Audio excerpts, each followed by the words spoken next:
Park here in Arizona. If you're trying to beat the heat of the desert, there's only one way out of this frying pan, and that's right into the fire. The fire we call winter heat.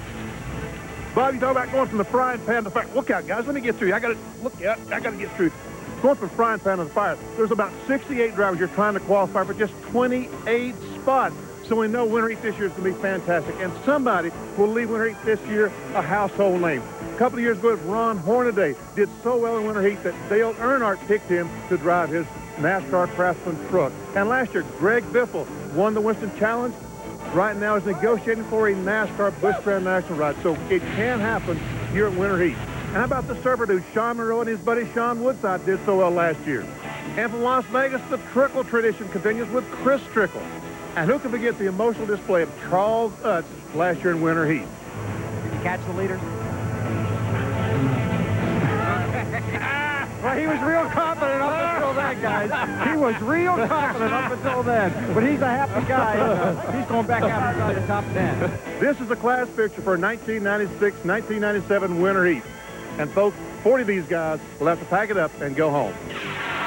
Benny, we have trimmed this talented bunch down to a lean, mean 28-car starting field. 22 got in through qualifying, 4 through an aptly named last chance race, and 2 provisionals. We talked about Greg Biffle. He not only races cars, he builds chassis, and he's got 2 on the front row here today. On the pole is Tom Sweatman. They call him Sweat Hog. This is really his first true race at Tucson Raceway Park. Outside the front row is another Biffle chassis with John Sewell in it. He won here 4 times and finished second in the points in 1996. Now, Biffle is in this field, but he's not in a Biffle chassis, and he starts back here 6th. He's the defending champion in the points here in Winter Heat. Forget about football for a while, because for the next 6 events, the Super Bowl for these guys starts here. And to get us started, here's the 2-time Olympic gold medal winning swimmer, Tucson native, Chrissy Allman. Gentlemen, start your engines!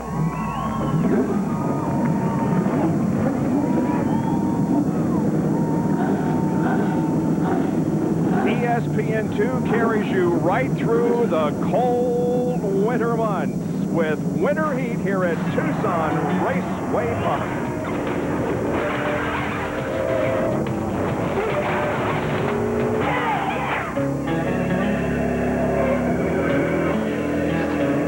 ESPN2 Speed World welcomes you live to Tucson Raceway Park and NASCAR Winter Heat.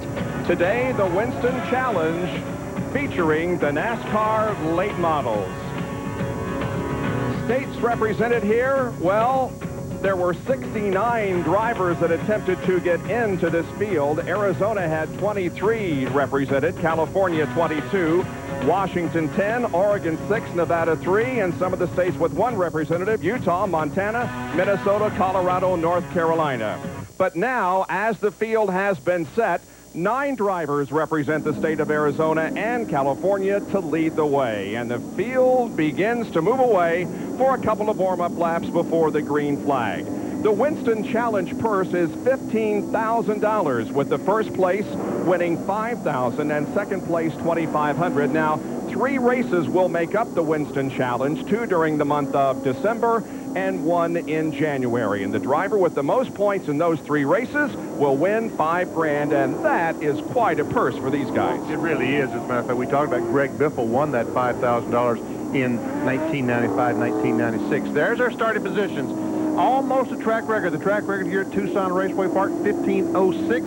Tom Sweatman, 15:08. Sewell, both those, as we said, Biffle cars. Grosskreutz, Dennis Fetter, and Terry Henry in 5th spot. And there's the defending series champion Biffle starting in 6th position. Then Chris Trickle, Sean Monroe, Tony Izzo, Mike Ray, John Borneman III, Carl Trimmer, Kevin Vernon, Jimmy Hudson, and Tim Sanderson making up the first 15. Now, some of these names may not be familiar to you right now, but they will be by the end of January. They sure will. And we see the provisionals there, the 4 that are identified with the yellow marks. They were in the last chance race and finished in the first 4 spots to get that positions. And we see Mike Obrist all the way from Washington State to come down here. And the 2 there at the end of the field represented provisionals by point standings here at Tucson. The Winter Heat race procedure, well, we'll run 2 75 lap segments around this racetrack. At the 75 lap mark, the red flag will come out, and the crews may work on their cars, and among the things they can do, change 2 tires. The green flag is out. Welcome to Winter Heat 1996-97.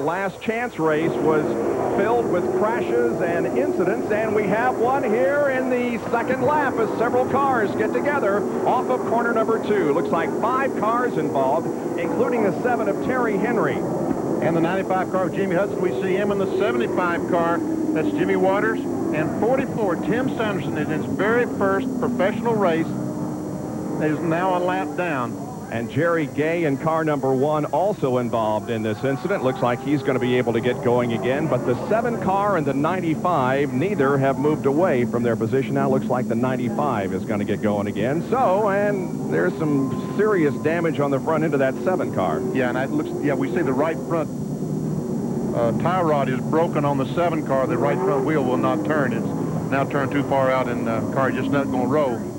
Someone is going to hit the 7 car and in the rear and spin the 7 in front of this field of cars. And it looks like the white car. I don't know exactly which one that was.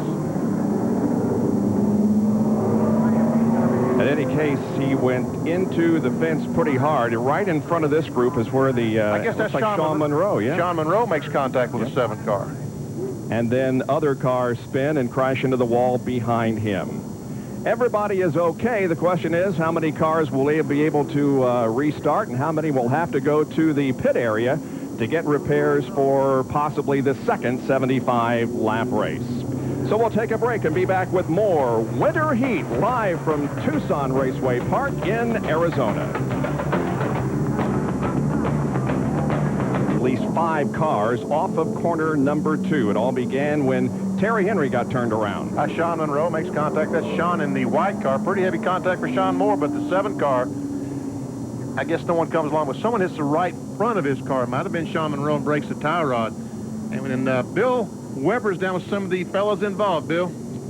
Okay, well, Jimmy Hudson still sits in his car. He was involved in that wreck. As you can see, tremendous sheet metal damage. They're still working on this car, trying to get it back out. Now, the one guy involved in that wreck was Terry Henry, and he did get hit by Sean Monroe, and you're Sean's crew chief. Yeah, I work for Sean most of the time, and the crew chief on the Southwest Tour. Just unfortunate. Tim probably gave me an opportunity here to drive the best car I ever drove in my life, and something like this had happened early in the race. We want to kind of just go out and ride and get a good finish for Tim, and it didn't happen here today. Too bad your buddy took you out. Yeah, it's too bad. Kind of racing, I guess. Hopefully we'll be back here in a couple weeks and get them then.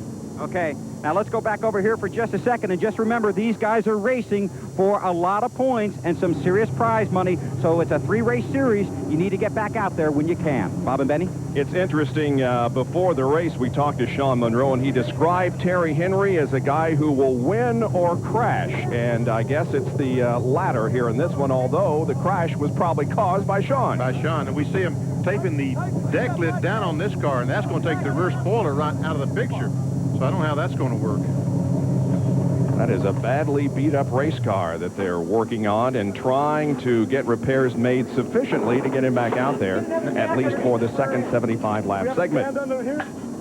There's a lot of other good action besides that on the racetrack coming up on ESPN.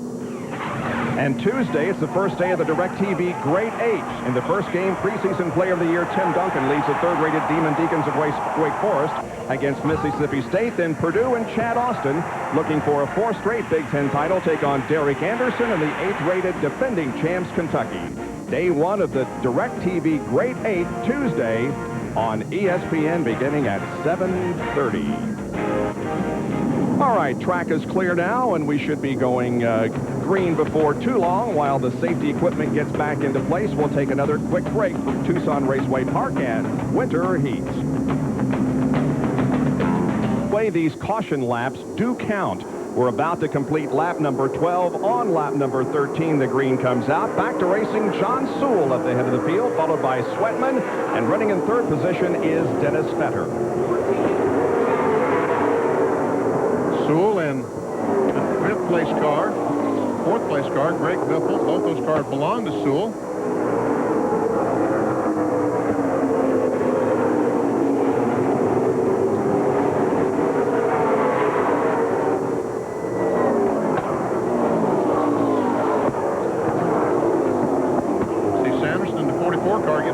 And there we see Grosskreutz trying his best to get by Biffle. That is for the fourth spot. It's like the higher line might be the better right now. There are 2 and sometimes 3 distinctive grooves on this racetrack. That's one of the things that makes it so competitive here.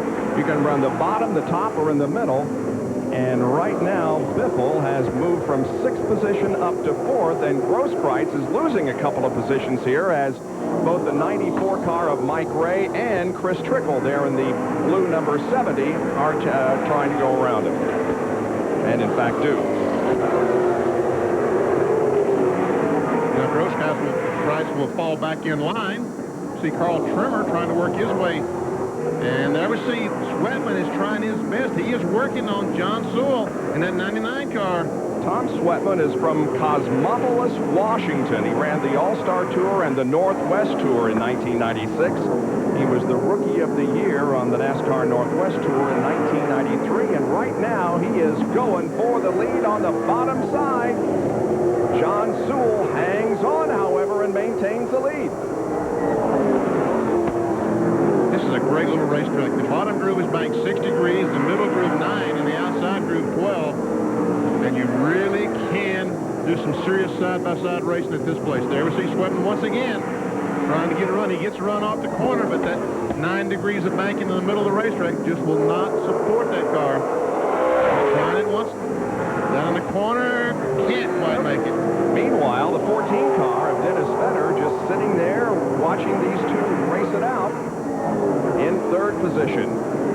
And coming up quickly is Biffle, and moving up into 5th position is, oh, and Sewell gets a tap and goes around and boom, bang into the wall. Terrible, terrible. They've raced so many laps side by side, and then finally a tap. Man. Tough look for John Sewell, the guy that was really on the move while those 2 were battling it out was Chris Trickle in car number 70. Now, the 11 car is going to get the black flag, and Benny, we had a meeting with NASCAR officials today, and they said that anytime they saw a car hit another and spin him, they were going to send the guy that did the hitting to the back, and that's what's going to happen. See, watch, here we go, we come off the corner, and Sewell in the 99 car goes down the corner, just makes a little contact with the right front, enough to spin the 99 car, and NASCAR told us when that happens, they will send the spinner and the spinee to the back. Yep. So Sweatman starts on the pole now. We'll have to go all the way to the back. Here's another angle. They go through 3 into 4, or rather down the front straightaway into turn 1, and there's the contact. And that's why Sweatman gets the black flag and goes to the pit area. He has to go back to the pits, and that doesn't cost him a great deal here under caution, but nevertheless it will put him at the back of the field. I wonder why he didn't have to go to the garage area. All he had to do was go through the pits. Maybe he didn't understand the rules, because he will get lapped in there. I thought that was what they said. They had to go back to the pit area. Yeah, he's coming back out now, but we'll lose a lap. He's going to lose a lap. Yep, here he comes. But is he going to beat the pace car? Yep. He did. Just barely. Okay, so Sweatman goes to the back of the field, and we'll be back with more in just a moment. On ESPN2, 6 weekends during the winter, 3 here in December and 3 in January before we head for Daytona during the month of February. And the field is being given the 1 lap to go signal. And now, because of the spin and the sending of Sweatman to the rear of the field, the number 14 car of Dennis Vedder inherits the lead, and there are the top 15 as it stands right now. And look at Biffle, who's moved up to 2nd, Trickle up to 3rd. Carl Trimmer has moved from 12th position as the green flag comes back out. We're ready for racing and a spin over in turn 3. That's Charles Utz, who moved up to the 10th spot. But now the yellow is out. The yellow is out. That's the 56 car that has spun, Benny. It's McGrand. Oh, it is McGrand. Yeah. And Sean Monroe is spun on the backstretch. There he sits on the inside. And the 51 car of Kevin Vernon is also stopped at the top of the racetrack near the wall. So all kinds of things going on. Easy up there. Don't tear nothing out. Now. How's the crew chief telling Sean to go through easy through the infield. Wow. All kinds of things happening. There's the 51 car of Kevin Vernon from Bakersfield, California.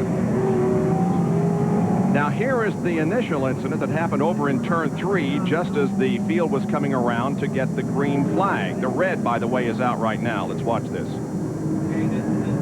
That is McGrand, yes. Did Hibner make some contact in the 27 car? It certainly looked like it, yes. But fortunately, everybody gets by him without hitting him, so there's no body damage on the 56 car of Scott McGrand. The red flag, as I indicated, is out. It looks like maybe that there is, I don't see any debris or anything that would close the track, but in any case, we are red. Well, I tell you what, I see those fellows with brooms. That means there must be some kind of fluid back there, and they're going to put some oil dry down and try to sweep it up. They're the guys with this cleanup crew with their buckets and brooms. And there's some kind of debris back there that they're really concerned about getting off the racetrack. We see the brooms there. Of course, they want to run as many laps under the green as they possibly can. So that's the reason, the main reason why this race is being stopped, just so that we don't have to run as many laps under the caution when there's no competition. 29 laps, by the way, have been completed as the red flag is displayed. And there goes the 51 car off the racetrack. So before too long, we will be back to racing. And before too long, we'll be back with more Winter Heat. Once again, from its park position over on the backstretch, before too long, we'll be back to racing. Carl Trimmer is up front, with Greg Biffle running second and Chris Trimmer. No, that's not Carl Trimmer. That's I'm sorry. That's Dennis Fetter, yeah. 14 car. Trimmer has moved up, though. He started in 12th position and is already up to 5th. There, now you got it right. Got it right. Yep. By the way, we want to mention that the car they just took off the racetrack, the 51 of Kevin Vernon, he was one of many teams to bring Benny something to eat, which is not surprising out here in Arizona. He was carrying through the pit area this morning a box of cookies, and Kevin brought you what? Some candy. Candy? And I thought it says Dewar's candy, and I said, oh, it's laced with scotch. But trust me, folks, we may sound like it wasn't. And Mike Oberst's car will not run. We see John Kinder's car will not run, and I wonder if the 54 of Oberst might have lost a lap sitting down there. We also understand there is significant right side damage on the 81 car of John Borneman III. There's Mike Oberst, who is stopped on the racetrack along with John Kinder. Now this is the restart, the last restart. And their green flag is out. And right here we see Hibner in the 27 make contact with the 56 of Scott McGrand.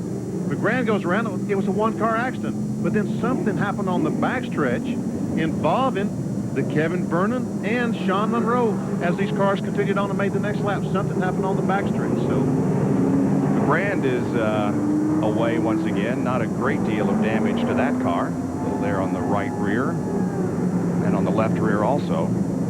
It doesn't look like any of the fiberglass is rubbing a tire, so he's going to be okay. John Kinder's car still stopped, however, in the backstretch, and I have no idea what the situation there is. And these laps are counting. These cars are going. My understanding is these cars are going a lap down. Ever see a push vehicle coming out to give Kinder a push?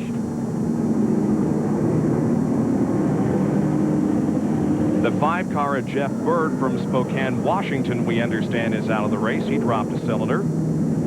There is John Kinder, who's away, and the 95 of Jimmy Hudson is back out there, minus a lot of fiberglass. He was in that first incident of the day on lap 2.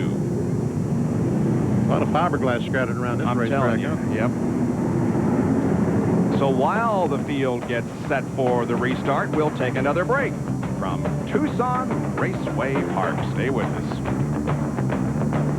In January, ESPN2 Speed World will be at Tucson Raceway Park to keep you warm with NASCAR Winter Heat.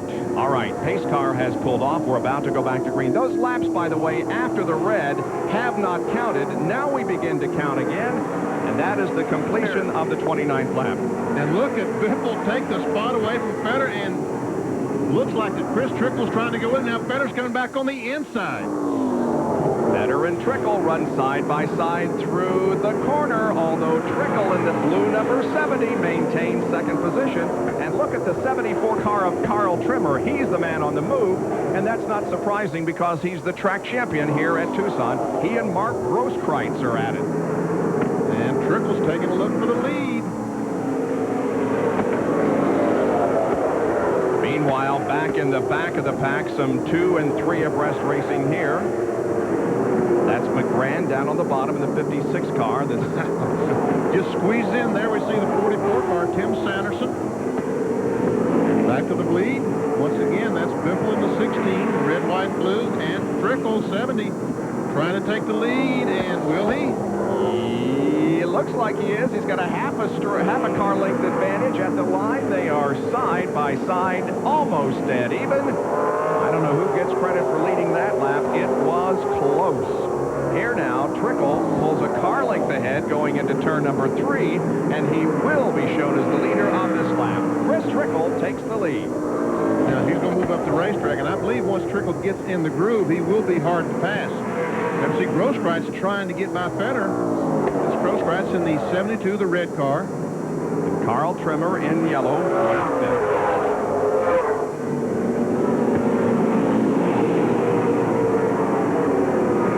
Sixth position is Tony Izzo, car number 3.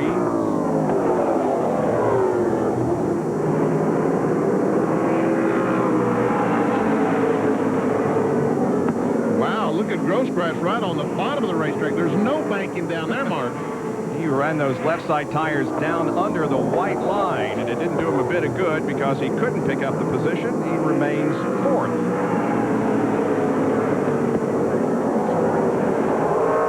Fetter there in the white number 14 led this race.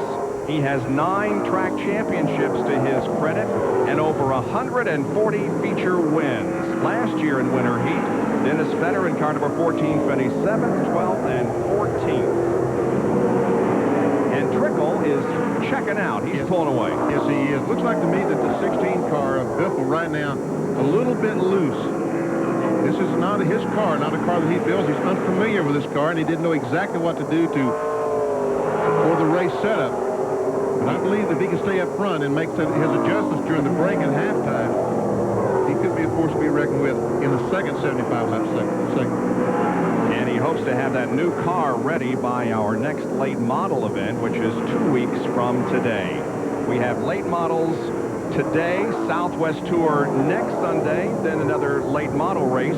We move into January with Southwest Tour, the final race of the late model series, and then the final Winter Heat race will be the first race of the 97 NASCAR Winston West Series.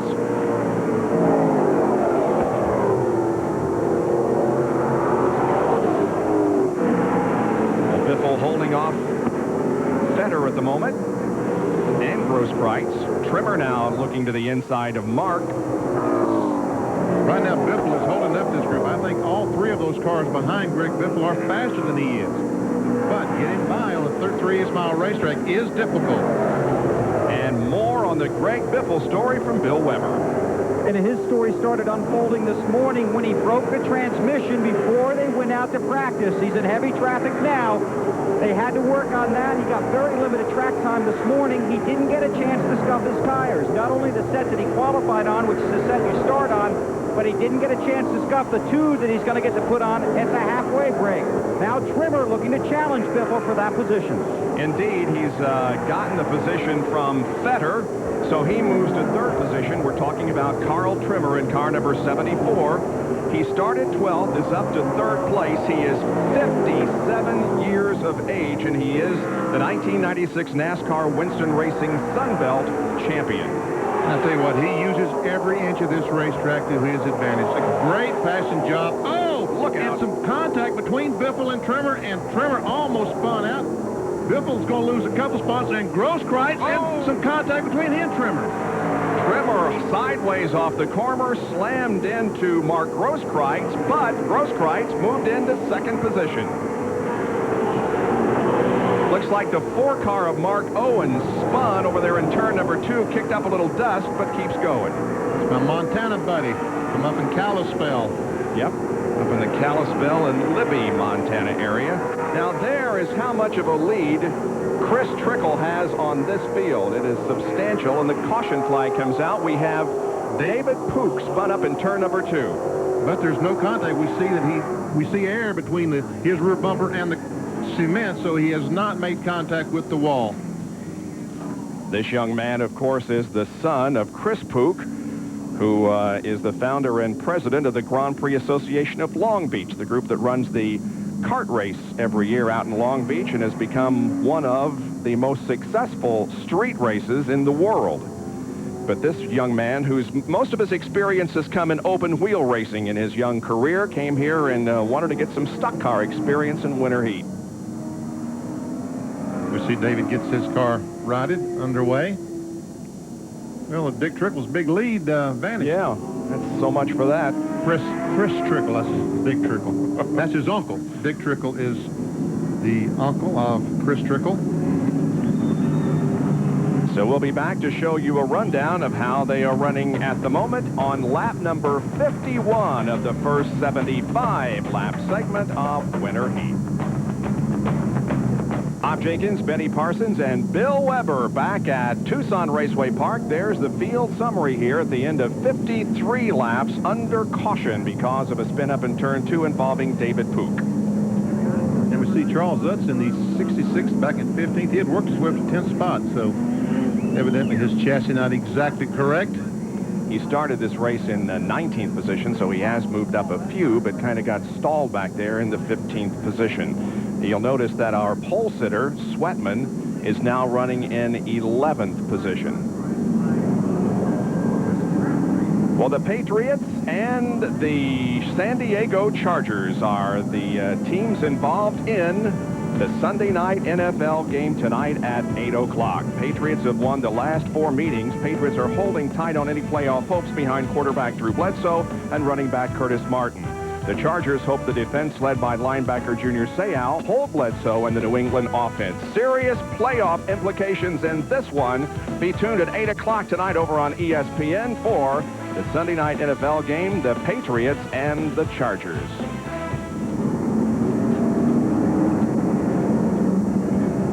The 6 car of David Pook spun in turn 2, bringing out this caution, and here's the tail end of it, Benny, and you are right. He did, made a little bit of contact. Sorry made a liar out of you. Huh? Yeah, he had bounced off the wall. The air that we saw between his rear quarter and the wall was after, but we see not a lot of damage, and that is fiberglass, so it gives easily. I doubt very seriously there's any chassis damage to that car.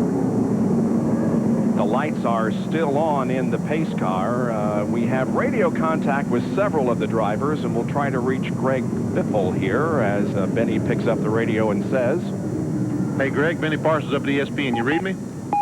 Loud clear, Benny. So what's wrong with the car? A little loose? No, we got a little engine trouble. We're down to I was down to 7 cylinders about the 3rd lap, and then now we're down to 6 cylinders. It's just missing like gangbusters, and I mashed the throttle trying to get it to come alive, and it just, you know, I'm forcing the car around and thought it might have been the carburetor, but nothing seems to help it. And just going to try and hang in here to the 75. We got another carburetor and another set of spark plug wires. So we're going to try and make it to the 75 without going a lap down and try and get it fixed, come back second half. You had that trouble this morning, didn't you? Yeah, we've kind of been chasing this thing for a couple of days. We're not sure what we're having problems with. We've chased everything but the spark plug wires. But of course, we checked them with a voltmeter and they come out fine, but never know when it gets hot. They could quit working. Let us say hi to everybody. It's Wooden Chicken, my mom, guess my dad, brother. Okay, fix that problem. 1 to go. Go racing. Thanks, Benny. Greg and the others getting set for the restart of Winter Heat. The green will come out on lap number 59, 58 complete. And so there will be less than, 20 laps to go? Less than 20 laps. Sure, there sure is. All right, here we go. Green flag is out. Trickle with a nice jump. Chris is 24 years of age, making his home in Las Vegas, and he picks up where he left off by running away from the field. Mark Grosskreitz running in second position. Better, by the way, got around Greg Biffle. We have a car smoking off of corner number 4. Looks like it's Darren Shaw on car number 90. I think the right front fender is rubbing. He was the winner of our last chance special. There we see Biffle just trying to make it to the end of this. There we see Shaw, the 90 car. McGrand in the 56 trying to get by him.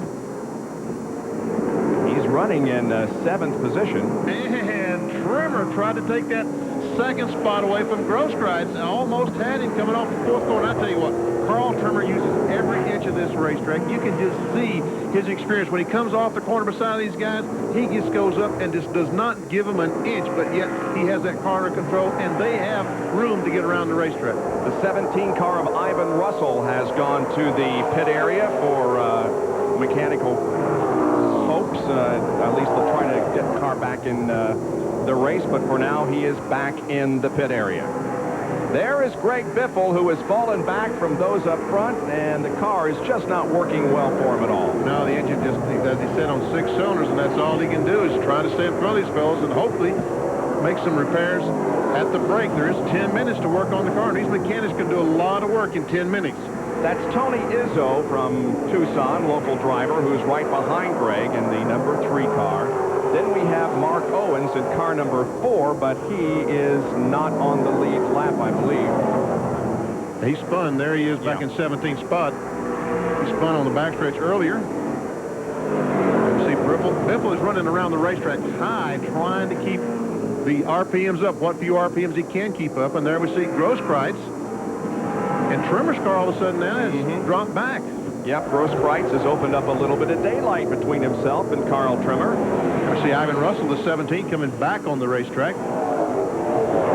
And coming around now, this will be 8 more laps to go in the first 75-lap segment. There is the leader, Chris Trickle, who finished 4th in the Southwest Tour points race this year, posting 1 win, 6 top 5 finishes, and 9 top 10s. He has things in hand here in the first 75 laps. Oh, got a car a little sideways as he came off that corner. See Trickle as he comes off forward and makes a good exit off that corner. But you know what? Grosskreitz is gaining on him. Oh, and Izzo and Biffle side by side. And there was here Paulson to the 11 car of Tom Swevin come back in the picture after having to start dead last.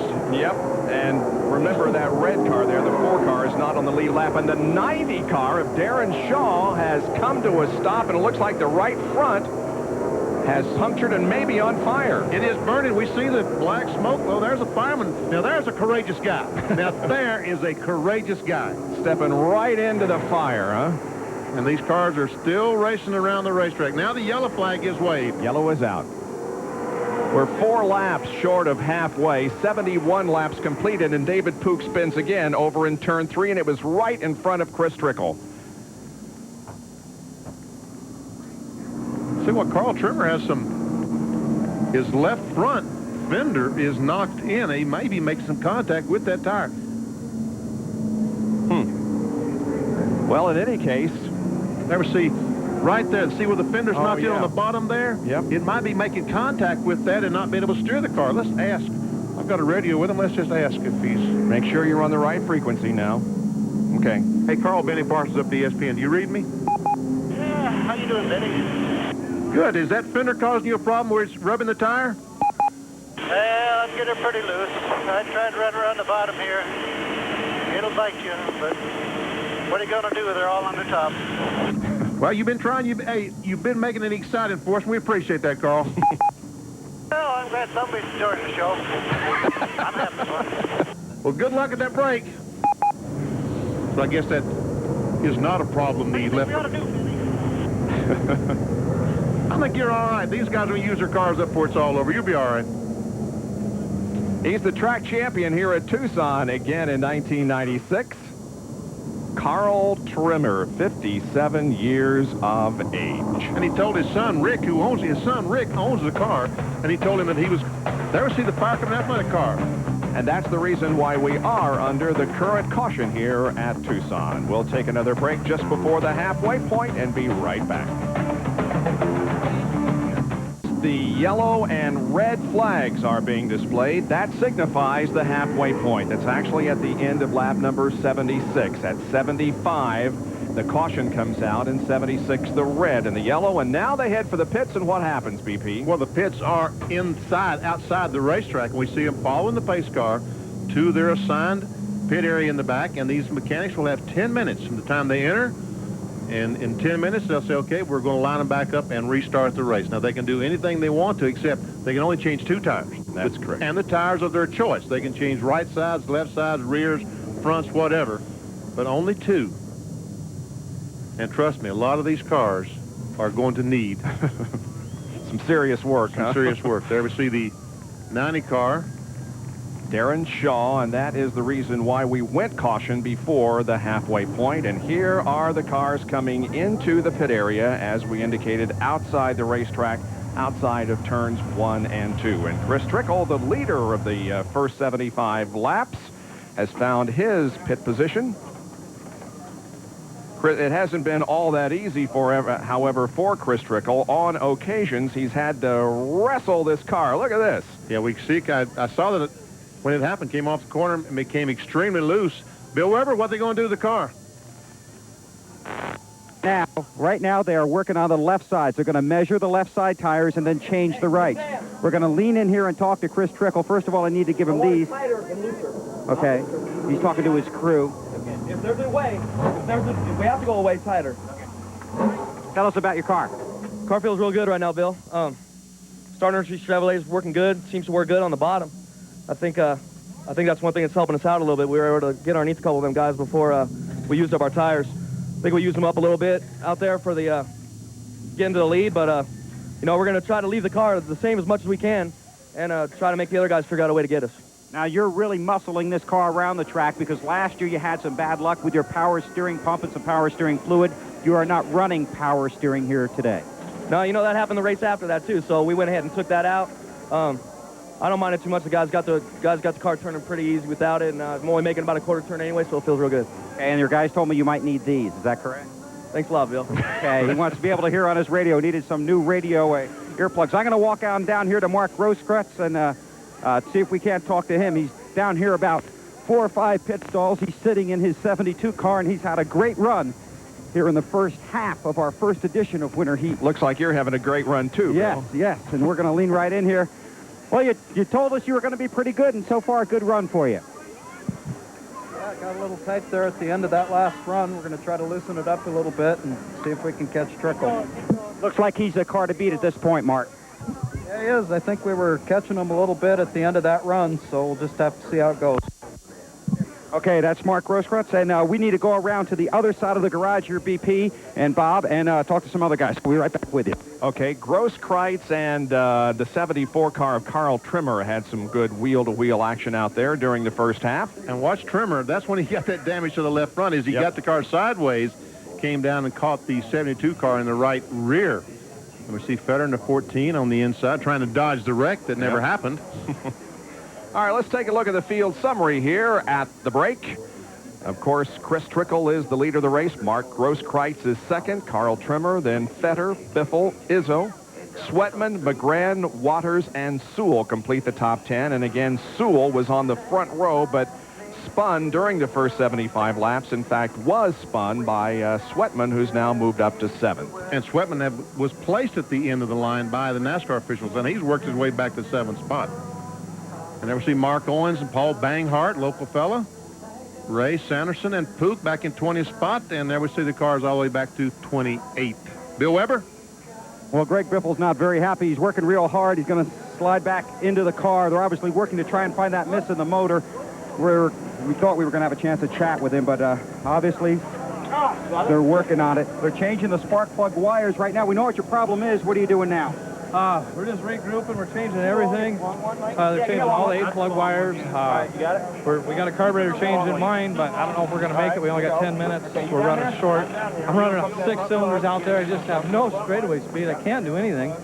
And, you know, it's a little bit loose, so we'll close the stagger up. But partially that is I'm running on so many cylinders. I'm driving the car in the corner too hard. You know, getting the car sliding around and overheating the rear tires, you know, and I'm just trying to keep up, just trying to stay on the lead lap. But I think we'll have something for the second half. Okay, good luck, Greg. Back up to you guys. 6 cylinders. Boy, you got to think that thing is really bogging down when you're coming down the straightaway, huh? And the worst part about it, it looks like they don't have a set pre-made for the car, that they've really got to try to match some plug wires they got. And they've got plug wires there, but they don't really know where they go. It's a matter of, well, this one goes this way and this one goes here. Yeah. Okay, let's take one off. Okay, let's find one that's this size and then put it on, and that's a long process.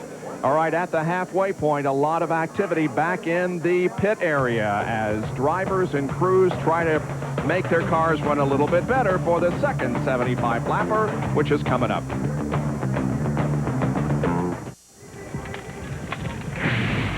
During the month of December and January, ESPN2 with Winter Heat, NASCAR stock car racing, and next week, it's the late models, race number 2. That's at 4 o'clock Eastern Time, live on ESPN. Let's check that. It isn't a late model race. It is a Southwest Tour race. We will alternate the late models and the Southwest Tour cars through the second weekend of January, and then our third race in January, final Winter Heat race of 97, will be the first race of the 97 Winston West Series. Here's Bill Weber. With John Sewell, obviously you've got some aerodynamic problems. Yeah, back of the car didn't look real good, does it? But you're back up to 10. Yeah, we're in 10th. Well, maybe on the restart we can get somebody here and get something done, but we had a good run going. We were fast. The guy, we talked earlier, I don't know what that last guy's name is, but we talked about staying clean 50 laps at least. It didn't happen, but, you know, that's racing, I guess. How does it run out on the track? It doesn't look so good, but you're doing all right. No, we're picking up positions. We're lapping, getting some people back, but suspension-wise, I think we're all right. Luckily, when I backed into the wall, I was square to the wall, so we'll be all right, and DuPont car will be back up front, hopefully. We'll get it up there. Okay, get back to work. I'm going to walk on down here real quick. There's a sweat hog down here I need to talk to. So I'll run on down here and see if we can't find Tom Sweatman, who's sitting in his car all the way, of course, very conveniently, at the other end of the late model paddock. And he sits in the bright orange car, the bright orange helmet, and he's going to be thrilled to see us. We'll just lead in here. Mr. Sweathog, bad deal. Yeah, it was. I ran into him. What can I say? I just part of it, you know. He got a little loose. I was getting up under him, and I slid into him. I mean, I feel bad that happened, but we got another half here to go. I'm going to see what I can do to get up front. They put you to the rear, but you're coming to the front. Yeah, we're trying. I've tried to survive through all the stuff, and then I'm going to go try to get him at the end. And I'm just get ready here and go. Thanks. Okay, Tom Sweatman, 7th currently right now. I think you ended that conversation, don't you? Thanks. It's over. It's over. He has made a nice movement up through the field there from the back end to 7th position, and they're not doing a lot of work on it, so obviously he's happy with it. Yeah, they're pushing the car out, and he's going back to the Riverside Cedar. He's one of the loggers up in the state of Washington. What are they checking right there? Looks like they might be checking the toe end. They might have adjusted the toe in, toe out, and Well, that's what you want, right there. Go. Okay. Go for it. Put the net up. Let's go. Net up. He is ready to go racing, isn't he? Put that net up. Come on, now, let's get got the radio. All right, the call is going out for the drivers to get back on the track. Go forward.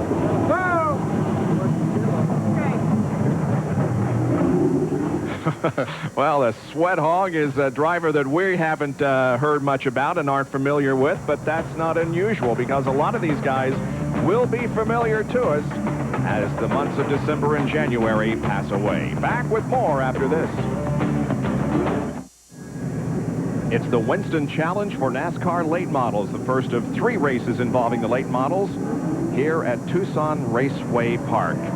Well, this Wednesday, December 4th at 11 o'clock Eastern Time from Paris, California, it's Destination Extreme presented by Slim Jim as the X Games go on the road Athletes compete in various events from BMX to inline skating. That's Wednesday at 11 o'clock. Speaking of extreme people, let's talk to the surfer dude, Sean Monroe, as he gets set to restart. Benny? Hey, Sean, Benny Parsons, you read me?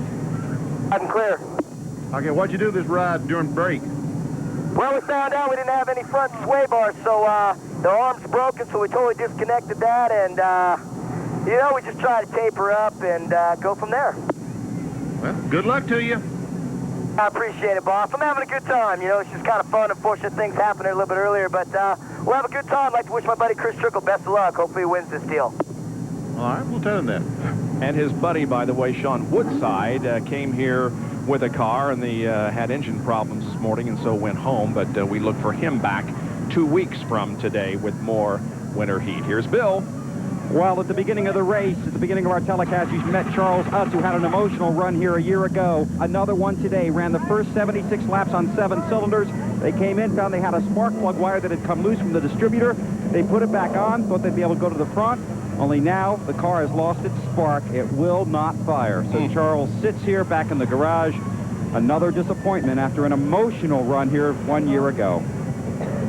That is an unfortunate situation. Let's take a look at the field summary here as the cars are assembling on the front straightaway here and in corner number 4, getting ready for restart. You can see Utz was listed in 15th position, but they're waiting on the car to fire. Just sit in there waiting, hoping the thing will start. Never see the 28 cars that makes up the field for today, and Ivan Russell, the 17 cars, unable to continue the second half, ignition problems. Yep. So there you see 28 as they stand at the moment, and Chris Trickle, who led the last 42 of the first 76 laps, are getting ready to go, and some of the other crews are completing the work on their machines and getting them set to come out for 75 more laps of racing. We're working on a car with shorts. It is not, however, by any means hot out here. As a matter of fact, the high temperature on Friday was 55. It got up to about 60 yesterday, and today expected to be around 65. So it's comfortable, but not hot by any means. Now, let's take a look at the schedule for the rest of the month of December. A week from today, we'll be here with the Southwest Tour cars, NASCAR Southwest Tour cars at 4 o'clock Eastern Time. And then the final race in December will be 2 weeks from today. That's at 4 o'clock Eastern Time, and will feature the same late models and the second race in the Winston Challenge. And both those are live on ESPN2. Yes, sir. There you go. 1 more minute, and the cars will begin to roll, and there is Greg Biffle, who hopes that he has his all 8 cylinders working for this second half. He was down to 6 at the end of the first 75. You want to come back in? We think we know it might be 5 and 7, over. Yeah, I'm coming back in. He's got right here to the pit. He's got his plug wires crossed. I do believe he's got Come right here waiting for you. Yeah, he's got some plug wires crossed. They said that might be 5 and 7, and those plugs go side by side, and they'll just change those two. They said they're right there. The crew is right there. They'll just jerk the hood up and change those 2 plug wires. All right, while he goes back into the pit area, the cars begin to roll here on the main straightaway. The pace car leaves. Trickle is moving, so is Grosskreutz. And we're just a few minutes away from the start of the second half of the race, and he's got about 2 more laps under reduced speed to get this situation corrected. That's not it. Now they're going to have to hunt further, huh? Yeah.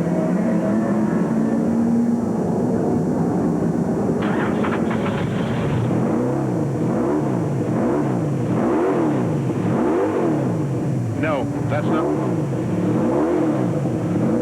You got a timing light.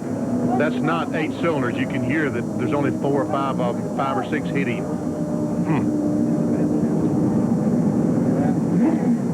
So they're just you hear that engine in the background? Yeah. Now that's 8 cylinders. That's 8, yeah.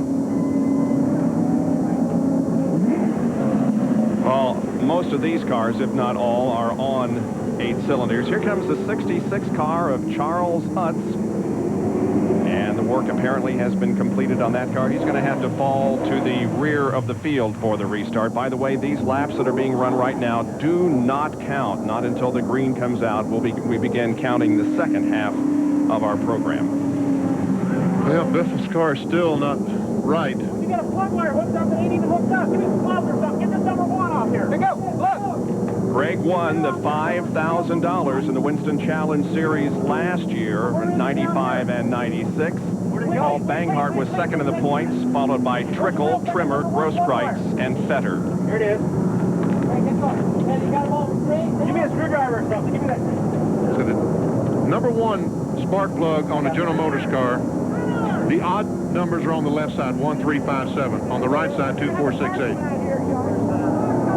Can't get it. I need a screwdriver or something.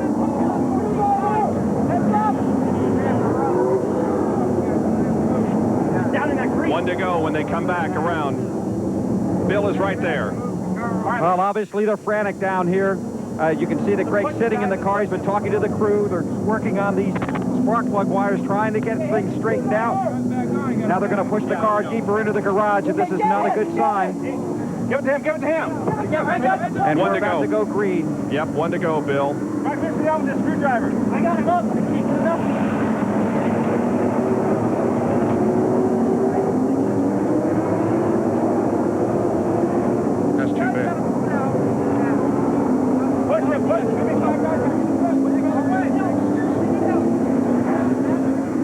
The defending champion of the series sits in the pit area as the green flag comes out to begin our second half, and we got a car up on another here on the main straightaway.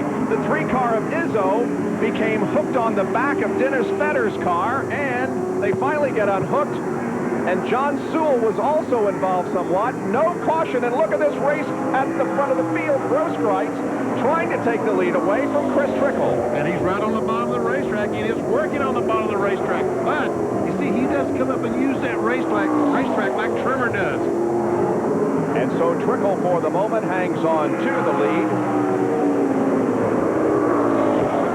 Trimmer running back in 3rd place. And up to 4th is Tom Sweatman.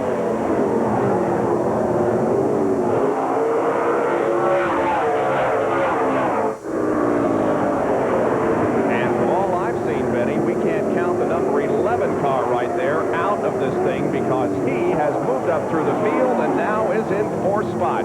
No, I would say he's definitely a contender. Oh, and some in the wall, and Mark going, I can't even talk. Makes some contact with the wall, coming up turn 4. When he came off the wall, I just knew he was going to run into someone else and almost got into Sean Monroe as they go down the backstretch. That's always in the 4-car. Yeah, he's a lap down in 14th position, and now as Monroe spins in turn 4. See if anybody else is going to be involved. They will be able to avoid him. The caution is out, however.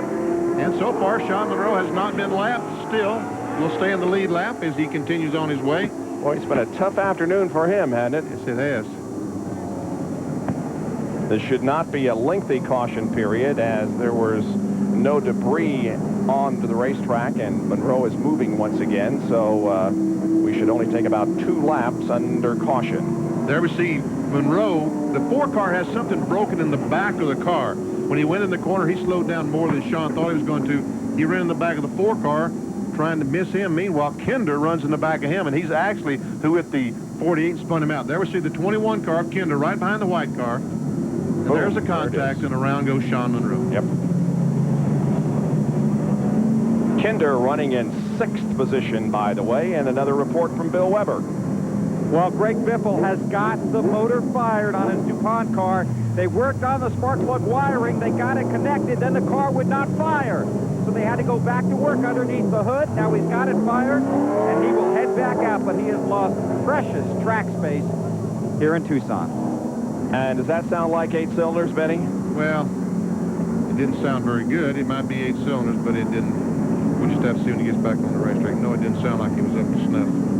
He has lost several laps while the work was completed on that car, so he's not going to be a contender for the win. Here comes Greg Biffle back out on the racetrack. Here's the original incident that brought Benny to life in turn 4. Got me tongue-tied, and there he goes up, and makes some contact with the wall, comes off, almost runs in the side of the 73 car. And then here's what happened to Sean Monroe as we see him come up on Owens and then gets rear-ended by Kinder and spun around. And around he goes. And Bill, tell us more about the Biffle car. Well, guys, it was a broken spark plug tip in the spark plug wire. How about that, Benny? Wow. He is down 7 laps, by the way. Greg Biffle, 7 laps down here on lap 85 under the caution. Back in under green, and the 99 car of John Sewell has spun in the backstretch. He keeps going, and so we will not have a caution. Chris Trickle continues to lead Mark Grosskreutz and Carl Trimmer. And right now, Trimmer probably is the fastest car on the racetrack if he can just get by the 72. This is what happened to John Sewell's 99 just a moment ago. He's down trying to make it 3 abreast. He's on the very bottom of the racetrack and just simply lost traction there as he tried to come off the corner, and around he goes. That was John Borneman III, by the way, in car 81. That was beside John when he spun. Now we go back to live action, and we see that Sewell is running at the bottom of the racetrack as those running up front pass him by. Looks like it takes Grosskreutz in the 72, the red 72. Looks like it takes him a few laps to really get his car up to speed. And there we see the red car back at the very top of the picture. That's, and some smoke coming out of the pole sitter's car of Tom Sweatman. We've been talking about how he's moved up so nicely through the field since he was sent to the back for spinning John Sewell very early in the going, but that car is showing some smoke at the back and the side. Yeah. So it might be the fender is rubbing the tire. I don't know exactly.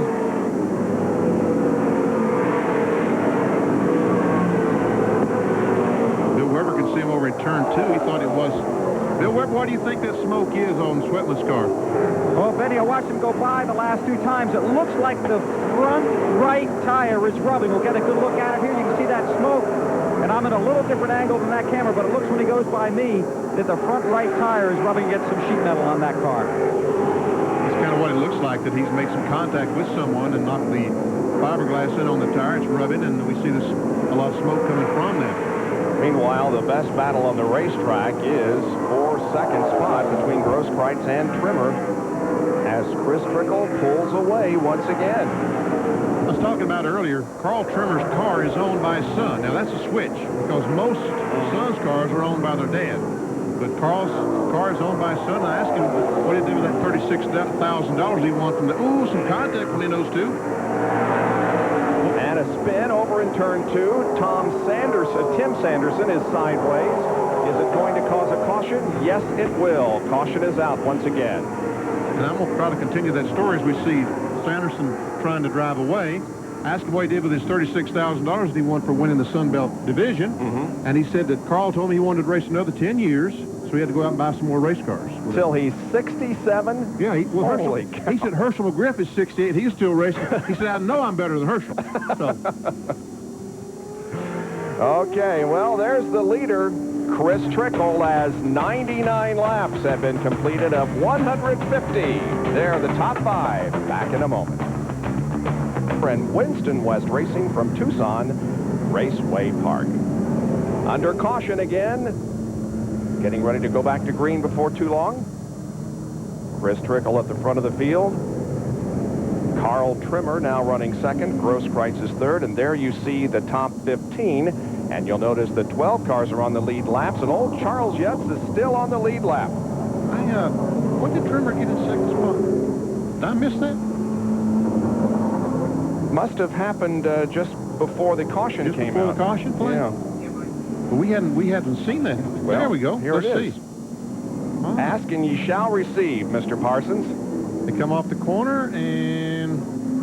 Little contact there, but Trimmer was able to get the advantage down the straightaway. See what I mean? When he comes off the corner, he just uses every inch of this racetrack as he comes up on the inside of these fellas. Yep. Man, he's a master getting around this racetrack.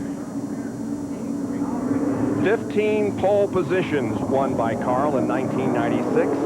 And the green flag comes back out. We're racing once again on the 104th lap.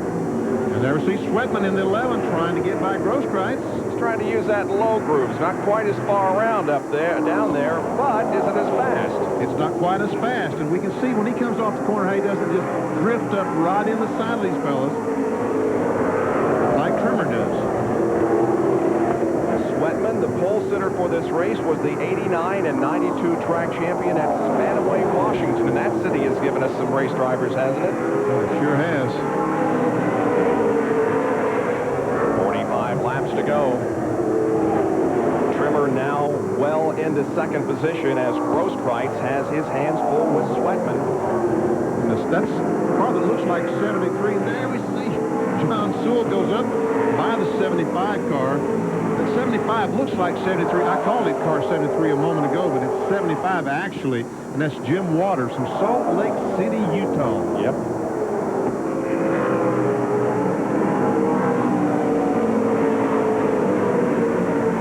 Cosmopolis, Washington. It's where Sweatman resides. And so far, Trimmer, there we see that's their battle for third spot, but Trimmer's not able to close in on Dick Trickle like I thought he might be able to. Chris Trickle, Benny. Well, I keep calling Dick Trickle. I don't know what your problem is. You've been eating that Dewar's candy over there is what your problem is. There's been too many commercial breaks. And the smoke that we saw on the 11 car earlier is back, Benny. Yes, it looks like the problem, if it was rubbing sheet metal, it looks like it would be consistent even.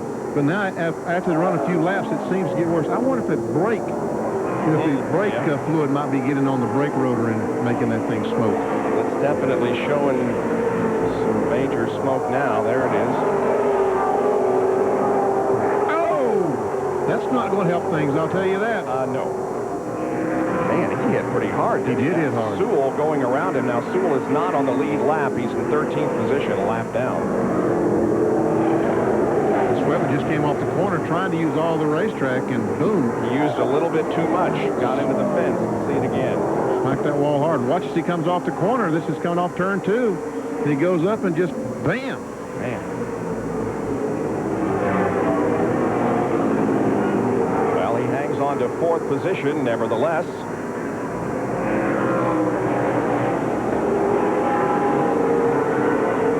And there is Izzo, and he was sideways coming off the corner. Now the 11, 75, and 3, they're all going for position, and Sweatman goes to the pits. He's headed towards the pit area. Tough break. Their pole sitter.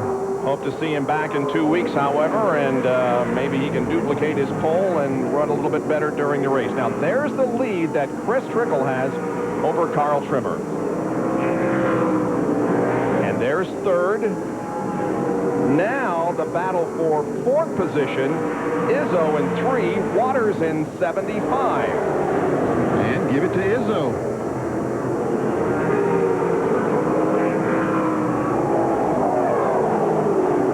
See the 96 car, Paul Bangard. I think he's a lap down. He's a lap down, yeah, 13th position. And there's Greg Biffle running in the middle of this group. Oh, and there's is that Mark Owens? Yes, it is. There was some serious braking going on out of 2 to avoid him. And there we see the Sean Monroe, the 14, the 21, and 4. Oh, that's 4th position. Dennis Fetter, John Kinder, and Sean Monroe. 6th, 7th, 8th, and 9th there.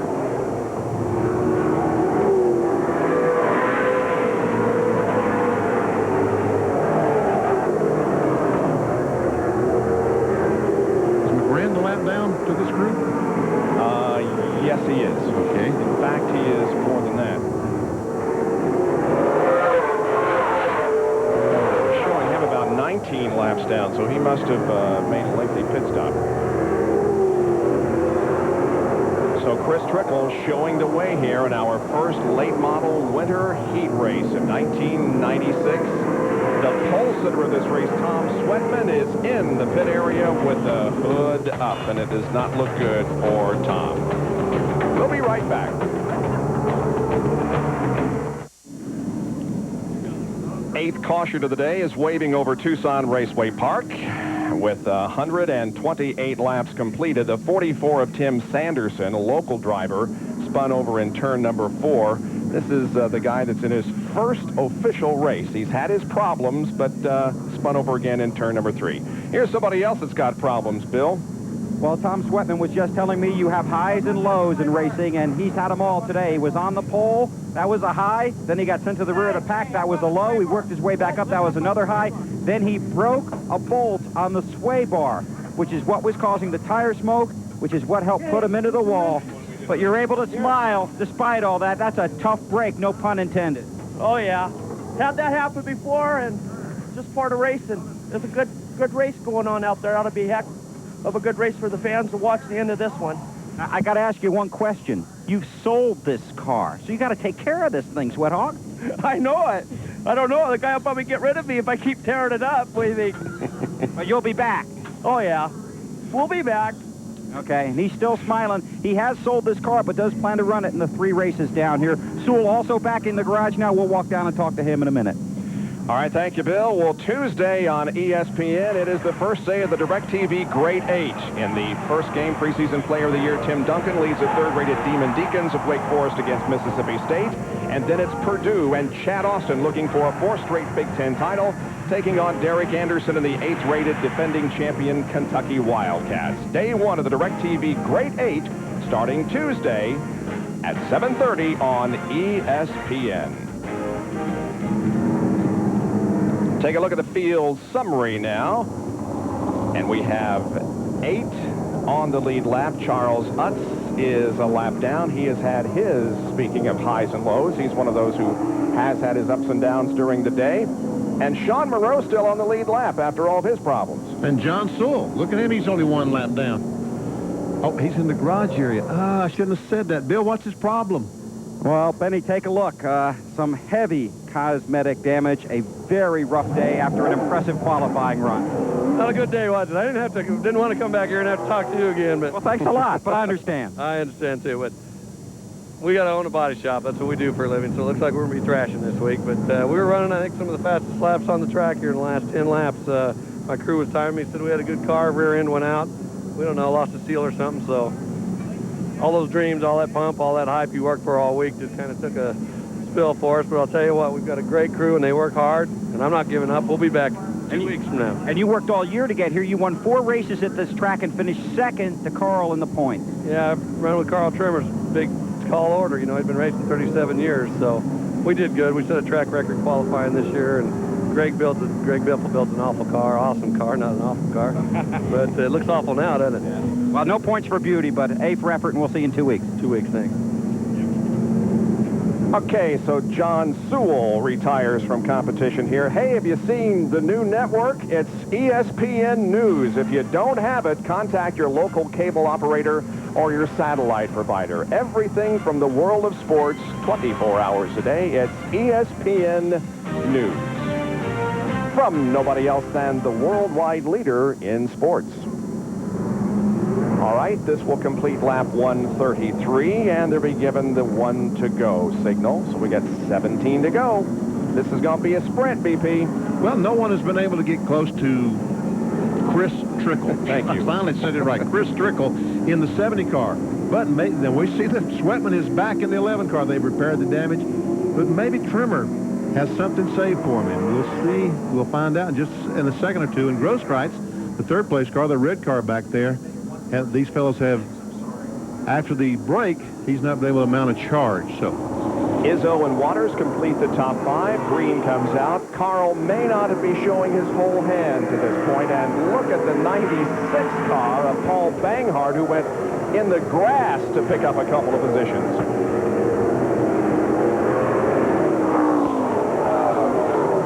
The best battle on the racetrack involved the top 5.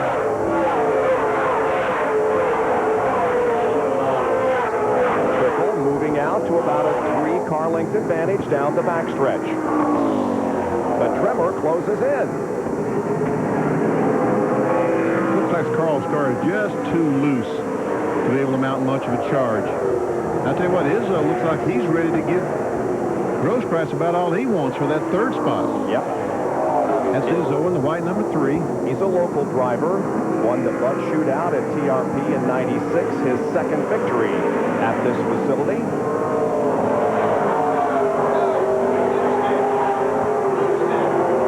Trickle has spun on the backstretch. The leader of the race, and there's no caution flag. The leader of the race has spun coming off the second corner. What in the world? How about that? Chris Trickle was dominating this race. He had since about 2/3 of the way through the first 75 lap of and the caution now comes out. Another good. That's David Pook again, who spun over in turn number 2.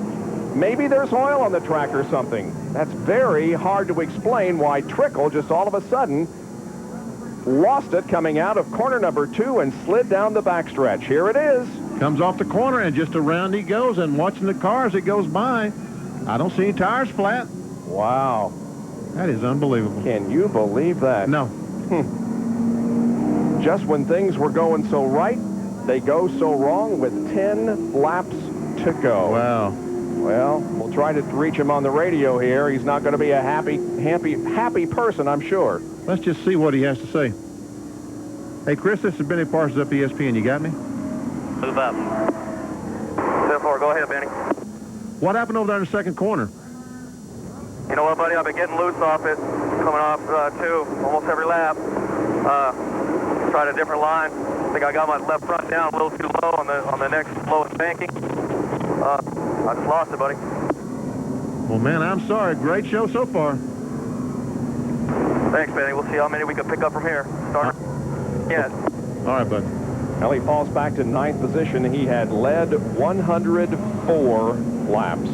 Man, but I got to give him credit. He said, I lost it. Yep. You know, I tried a different line, and I might have got my left side a little bit too low, and I lost the race car. Here's Bill Weber now on the leader of the race, Carl Trimmer.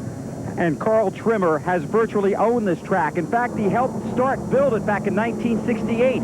He won the first race on this track when it was dirt and the first race when it was paved. He's won 4 straight asphalt championships here at Tucson Raceway Park, but he's never won a winter heat race. 2 years ago, he lost a wild shootout and finished second. And you talk to his sons this morning here in Tucson at the track, and you get the feeling a win in winter heat would be almost as big as all those championships he's won, 9 in the last 10 years. Once again, there's the leader of the race, Chris Trickle. The 70 car comes off the corner, just lost it, as he said, and spins, gives the lead to Trimmer.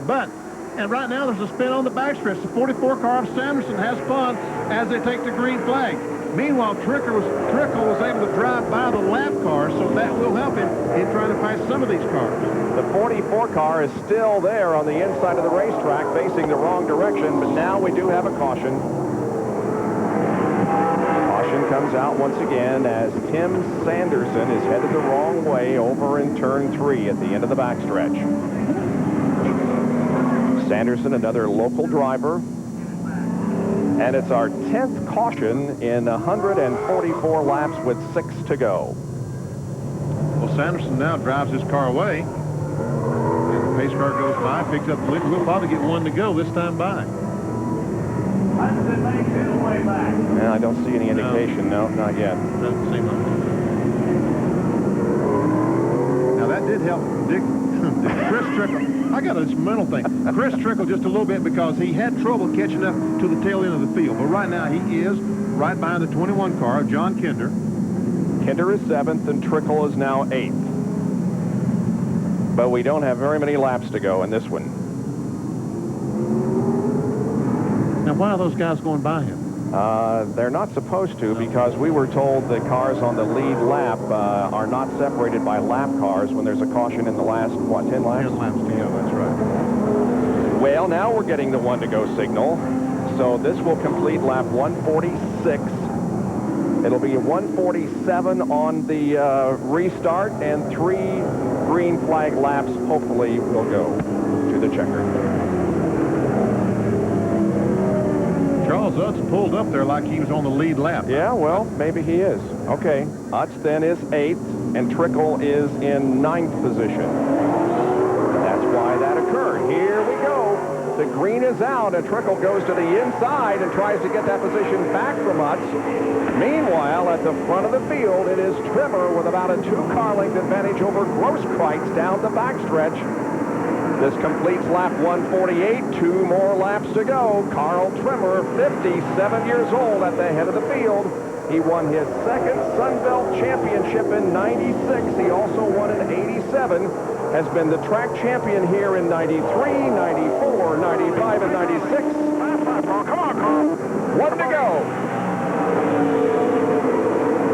That's his son talking to him, saying, come on, let's... Here he is in turn 3, and Trickle spins in the backstretch as Carl Trimmer wins the first race in Winter Heat 1996-97. Great job. John Kinder spun in turn 4. Don't forget to thank Winston, Chevrolet, Red Line, and all our sponsors. This was the interview. There are the instructions when Carl gets around here and Bill Weber talks to him. You got to think that's for sure. Wow. Carl led the final 13 laps in taking the checkered flag for Winter Heat. There we see Trickle once again coming off that second corner. We see Dennis Fetter gets loose, and Trickle once again gets low on the racetrack, and the same spot almost that he lost a moment ago, around he goes. That dropped him back to 9th position. He was the final car on the lead lap. The 21 car of John Kinder finishes 8th, but he also spun over in turn number 4 on the last lap. Wow. So Carl Trimmer comes down here to the start-finish line, the victory lane area, and the veteran from Tucson wins at his home racetrack. Grosskreutz pulls alongside him in 2nd position, and Tony Izzo is going to finish in 3rd position in car number 3. 2 local boys finished 1st and 3rd. Yep. Carl has over 750 feature wins in his career, and he adds another one here this afternoon.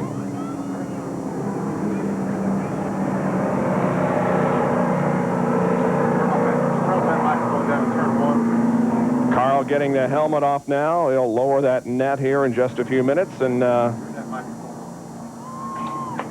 climb out to the applause of the assembled multitude here at TRP. There he is.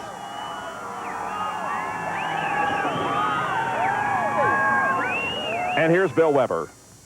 Carl Trimmer, this is supposed to be the young Lions here, but you scored one for the veterans. Congratulations. Well, felt good. I put a lot of stuff in my seat, and it sure made me feel good. I didn't get tired, and I'm sure glad the car run good. And need to thank all these fine sponsors. I need to thank Wide World of Maps, Watson Chevrolet, and Red Line Oil. They really come through for us. You've had some great moments at this track, but talking to your sons this morning, a win in Winter Heat was one goal that had eluded you until now. Yeah, I never have won anything that really amounted to, you know, to any money in one race. So this would be the best I did in a long time. Obviously an emotional moment for you, a national TV audience here. You beat some very talented young guys, and as I mentioned, you scored a big win for the veteran racers, Carl. Yeah, I think a lot of them give up too quick. You made Benny laugh on that one. Now the rumor is you've spent some of the money that you won for winning the Sun Belt Championship buying new cars so you can race 10 more years? Well, that's the plan. We're getting another car. I didn't think we needed it yet. This car I run all last year, and I didn't bend a bumper. The same bodies I run all year, so it's a little rough, but it still looks good on TV. Well, Carl, from all of us, congratulations on a great win here today. Well, thank you. Carl Trimmer, he's not a man of many words, but a very emotional win for him. We told you earlier this would be a big one if he could pull it off, and the fans love it as much as he does. There are many race drivers around the country like him, Benny, that never move out of their local area but win a lot of races and are very, very good race drivers. I tell you what, folks, watching him come off the corner under those fellas, I mean, he uses this racetrack just perfectly. Yep. A beautiful, beautiful job today. Carl Trimmer wins here at Tucson Raceway Park. We've got a lot more interviews for you and a lot more stories as we wrap up our first of 6 telecasts on Winter Heat 96-97. Winter Heat, the Winston Challenge first race here at Tucson Raceway Park completed, and Carl Trimmer comes home as the winner of the event. Here is the win for him. That's Mark Grosskreutz coming up to put on the challenge in the last corners, but he ended up less than a half second behind Carl Trimmer. The margin of victory, .438. Bill Weber's talks with second place Grosskreutz. And Mark, you had a great run despite some problems. Yeah, it just took a while to come in there on the second half. It feels pretty good to come down here and run this well in their backyard. Hope I'm running as well as he is when I'm 100 years old, too. Well, he's not quite 100. I'm going to tell him you said that. Were you only on 7 at the end? Did you have all 8? It started losing power a little bit. They leave me pretty bad on the restarts, so. You got a great view of watching him race, though. He uses a lot of this track, doesn't he? Yeah, and then some. Well, you won a lot of points here today, and obviously that's important in a 3-race series. Yeah, we're here for the points, so if we can keep this up, we'll be looking good. Okay, well, congratulations on a good run, and sorry for butchering your name, Grosskreutz, there earlier. No problem, Mr. Weber. All right. Thanks, Mark. Here's our third-place finisher, Tony Izzo, and Tony, obviously an emotional run for you, a great finish. Yeah, it feels real good. First of all, I'd like to thank the Lord for a good day.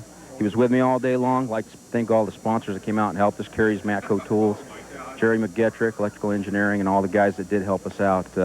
My crew, my wife, everybody supports this thing. So. Yeah. By the way, we can't find your wife yet, so we'll keep looking for her. Obviously, a big race for her as well. As for you, how was your day on the track?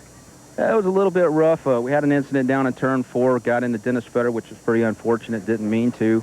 I kind of jumped on the throttle. He jumped down low, not knowing that I was already down there, and we got hooked together, and fortunately enough, we both finished the race. That's the main thing. And a 3 on the side of your car because your hero is? Well, my hero is Dale Earnhardt, but I've got a lot of other Winston Cup drivers I admire, like Terry Labonte. I like somebody that's as smooth as he is, and Dale Earnhardt came here back when this track was dirt and drove my car, and ever since then, we finished 3rd in the points that year, so we decided we'd go ahead and give it the Dale Earnhardt look over here. So we got the lean in 3 on it to kind of follow after his deal. And you came home number 3 today. Congratulations. See you in 2 weeks. Thanks a lot. That's Tony Izzo. Came home 3rd here at Tucson. Chris Trickle, the dominator of the race, finished in 9th position after a couple of spins off of corner number 2. Benny? And this is the second one. He comes off the corner. There he is in the blue number 70 car. He tries to duck under these fellas to try to pass them. And once again, when he ducked low like that, he just loses the back end. Around he goes. He was battling for John Kinder for that spot for about 6 or 7 spot. And there we see Trickle going off the racetrack. And then John Kinder, the 21 car that he was trying to pass, goes down to turn 4. And this is the result as he comes down for the checkered flag. Not him. In a second, we're going to see there he is. There he is. John Kinder spun coming off turn 4 for the checkered flag. So John finished 8th and Trickle finished in 9th position here, both experiencing some spins on the very last lap. Well, let's take a look at the field rundown. Trimmer, Grosskreutz, and Izzo, we've already talked to all 3 of them. Waters finished 4th. Sean Monroe hung in there for a 5th place finish. Then Dennis Fetter, Charles Utz, and Kinder and Trickle. That was the call. The cars in the lead lap, 10th through 15th. Banghart, Bornham. I think it's Borneman, yeah. Borneman, I'm sorry. Mark Owens, Sanderson, and Greg Biffle, who finished 8 laps down in 15th. And 16th was Jeff Hibner. Sweatman, the pole sitter of the race, was 18 laps down at the finish in 17th position. John Sewell on the outside pole finishes 24 laps down. And there we see Terry Henry, Shaw Monroe's crew chief, the first car out. And we're going to take a break and be back with more interviews. We're going to go back to the garage area. Actually, it's going to be Bill Weber and talk to Chris Trickle about his misfortunes here in this first winter heat race. All right, Chris,